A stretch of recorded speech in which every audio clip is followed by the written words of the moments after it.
This episode of Paddling TV is brought to you by Bic Sport Paddle Surf, helping you have more fun and fitness on the water since 1979.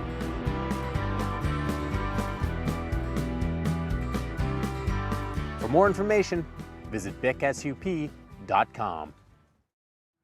So you've got your gear and you're ready to walk on water for the first time.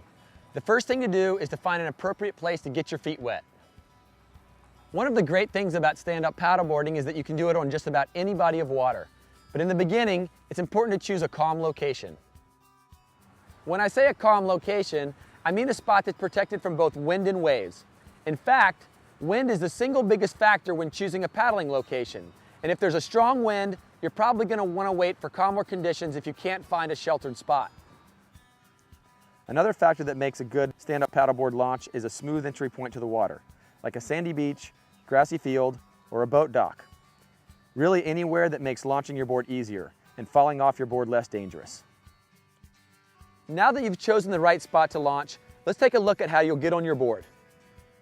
When you're getting on the water, you'll definitely want to watch out for your board's fin, because if your fin is in too shallow of water, it can break or it can cause you to fall off your board.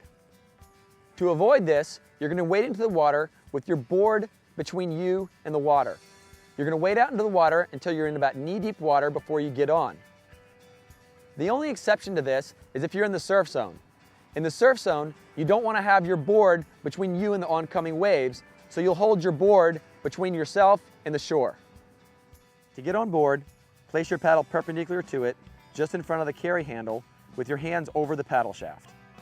You'll then place one knee on the far side of the carry handle, and then the other knee on the near side of the carry handle.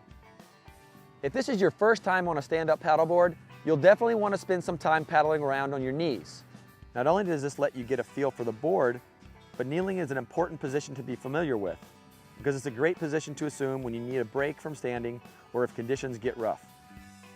When you're paddling on your knees, you'll hold your paddle with both hands on the shaft and make sure you get the blade fully in the water for each stroke you take.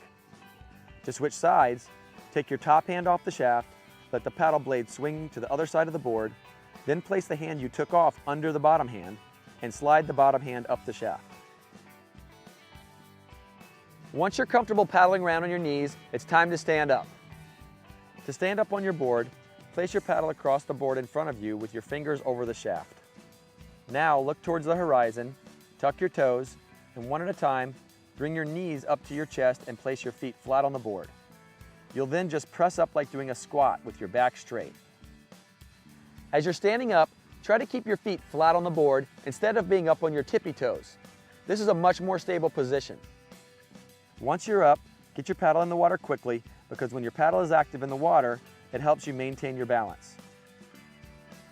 Once we're up and standing, we're going to need to do what's called trimming our board. Trimming your board means finding the sweet spot where you're balanced and you don't have too much of the nose out of the water and you don't have too much of the tail out of the water. Right now, I can look back at my tail, look at my nose, and see that I'm pretty well trimmed. If I need to adjust my trim, I can plant my paddle on the board, and then I can move up if I need to move up. But you can see now my tail sticks out and my fin is sticking out of the water. I can move back to trim. If I move to the back, now you can see the tail is sinking underwater. I'm again out of trim towards the tail in this situation. So there you have it. Now you know where and how to launch your stand-up paddleboard. Next, we're going to take a look at 4 golden rules that are going to help you paddle efficiently, safely, and comfortably.